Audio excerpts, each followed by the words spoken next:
testing things and everything. And him and I, we thought that, the last meetup that we had was good, but it was a mix and mingle thing. And myself personally, when I come to one of these things, I want to learn something, right? So Mike and I kind of thought that maybe we should have a guided discussion, get a group discussion on some subject matters that's in the news and stuff like that. So I think we have a record crowd for, this is our 5th Bitcoin and Beers. So this is completely awesome. And I also want to emphasize that the Bitcoin community Facebook group is wide open. It's grassroots. If anybody is interested in putting on some type of event or anything like that, feel free to take the lead and organize it and stuff like that. So, but we're going to have 3 discussions. We're going to talk about the biggest thing in the news these days is Bitcoin a bubble? Biggest question. We're going to talk about that. We're going to have Kai. Another big story is that the Bitcoin futures products that's come out. Everybody's wondering how does futures work? How is it going to affect Bitcoin? Kai is going to get into detail about that. And we got Mike Larwood that's going to get into another big topic of 2017 was ICOs. There's a lot of controversy about Ethereum and ICOs. So Mike is going to do a little bit of a discussion about that.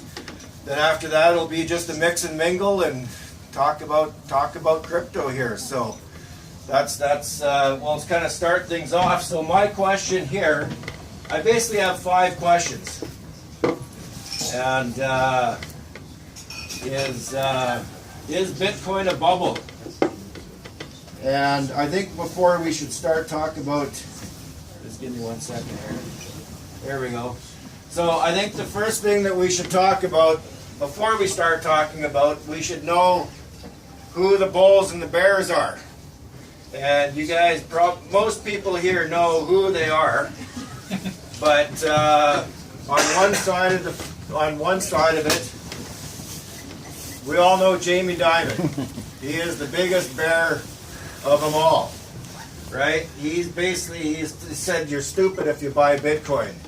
He's going to fire his employees if they're caught buying Bitcoin, right? So, and just recently, the Winklevoss brothers has dared him to short Bitcoin. I saw that. You guys have read that story, right? Yeah. So, second one, Warren Buffett, billionaire, knocking Bitcoin, saying it's a bubble, right? So those guys. Now we got the bull side. You guys all know Mike Novogratz. He is predicting, 40K US Bitcoin by the end of 2018. And his interviews, to me, he makes a lot of sense. I really like what he says. So he's a bull, definitely a bull. Now we got this guy. I don't know if you guys have seen this. The creator of McAfee antivirus. John McCracken. So he's basically saying Bitcoin is going to reach $1 million by the end of 2018, and his famous tweet is. Let's just bring it down here. Totally messed. There we go. I predict Bitcoin at 500,000 by the end of 2018, 1 million by the end of 2020, or I will eat my dick if I'm wrong. So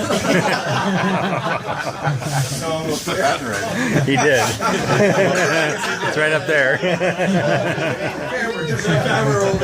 So there you go. So those are the bulls and those are the bears in the world, right? So my question is Bitcoin a bubble, yes or no, by raise of hands? Let's all see. Anybody who thinks it's a bubble, raise your hand. Can we put up our hands twice? Can we say something in between? Yeah, is there a third option? I mean, Facebook's essentially a bubble and still growing. And Yeah, it's subject to Metcalfe's law. I thought there would be more. I thought there would be more hands go up. There were more people willing to admit it earlier. Bitcoin's a bubble. oh, no way. It's here to stay, baby. Wow. Okay. I think because you can transfer to other digital currencies from Bitcoin. That makes a big difference. If people aren't going to transfer out of digital currencies. They're just going to transfer from digital currency to digital currency. Okay. So- Okay. Yeah. So is cryptocurrency a bubble? Yeah, that's more. It's the future money. Yeah. It has the network first mover advantage, the network effects. Watch out for it. Like it's gonna stay. Something's going to stay anyways. Yeah. Don't let people scare you away from it entirely. Specifically Bitcoin, that has, because that's the leader. I mean, I would think inevitably things change. 10 years ago, I thought Microsoft was going to rule the world, but now they're not.